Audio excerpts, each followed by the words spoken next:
This morning we have Jim Bird, Jim Roberts, and Richard Lindsay here with us, and they're going to be talking about Safe Harbor Financial Services. And you guys joined us here last year on Studio 10 and gave us some great financial planning tips. And I know you've been very, very busy since your first appearance here on Studio 10, Jim. So we want to know what you've been up to and also how you can help everybody out there with their financial situation. So let's talk a little bit about that first. Well, Cherish, I've been busy working on my second book, which is called Victory. It's going to be out in June.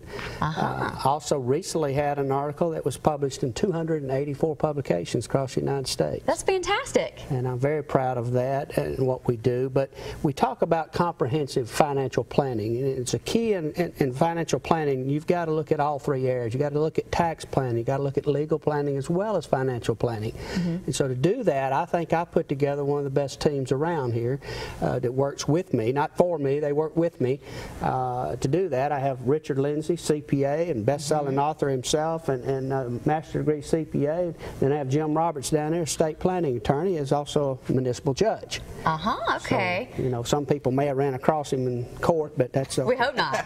We hope not. But and you know, I'd like each one of them to talk a minute about their part and kind of how they put this all together, you know. Definitely. Well, we would love to hear from you. Now, Jim, I know you've been a lawyer in both Mobile and Baldwin County since 1985. So let's talk about the role you play. How are you involved with Safe Harbor? Jim has recently approached me about working with his company about providing some legal services, and primarily what we do is in probate areas, estate planning, and what we believe that everybody should have a will or a trust that says where things go and who's in control. We believe everybody should have a financial power of attorney, and there's a brand new financial attorney, power of attorney passed by the Alabama legislature last year, and then a health care power of attorney to make decisions if you're unable to do so about health.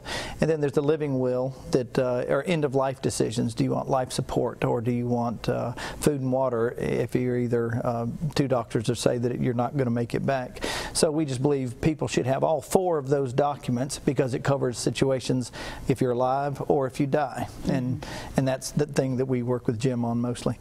When do you think someone should start a will? And sorry, I mean, I always wonder that because I personally don't have one. So how young is too young? Well, the thing we tell folks all the time, I have people come into my office and they'll be 55, their kids have left the home, they said, we really need to get a will done. And I go, well, you probably needed one 25 years ago when your kids were 2, 3, 4, and 5, so that you could say, where do the children go in the event of a death? Who's going to control their money? So we believe that certainly everybody ought to have a will, but it's when you start to acquire some assets, when you get married, and when you have children, because a lot of people don't know it. Alabama kind of has a will for you, and if you're married and you die and there are no children, well, part goes to your spouse and part goes to your parents under Alabama law. People don't realize that. If there are children, part goes to the spouse, part goes to the children.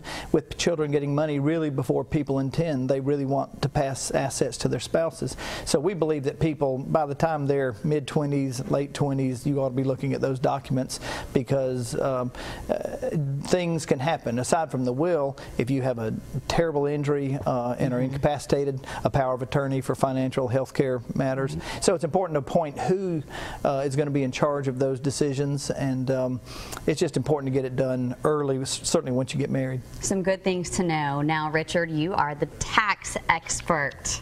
Let's talk about your role. Cherish, one of the big things that we're about in the team with Safe Harbor is planning, and certainly tax planning is no different. If you prepare a tax return, that's really just looking backward. So what we try to do with our clients is look forward. We meet with them during the year. What's going to happen? Are there changes happening? What can we do differently? If we look at the very least, what we do is we look at it as we're preparing a return, and we say, is there something we can do different? Is there a way to defer some of this income so we don't have to pay taxes now if we're not using all of it? Waiting until April 15th to put your financial house in order is just a straight path to paying higher taxes. Oh yeah, I think I'm guilty of that this year. Thanks, Richard. All right, so if someone needs some financial assistance, how can they get in touch with you? Well, usually I was going to say I'm sort of the coordinator. We have seminars, different events, people come to it, and I sit down and do, a fact find, and I realize that somebody has a need for a CPA or a need for Jim for wills, whatever, and I refer them also. But they can call me personally at 625-1226 or toll free 1-877-251-1984. Or they can go to the website, and we encourage people, if they're watching the show and you've got questions, to submit questions to the website. Okay. Or to call us, and they can call each one of those individually if they don't want to see me. All right. Well, thank you all for being here. Some great information today. Thank you. Thank you, Chair.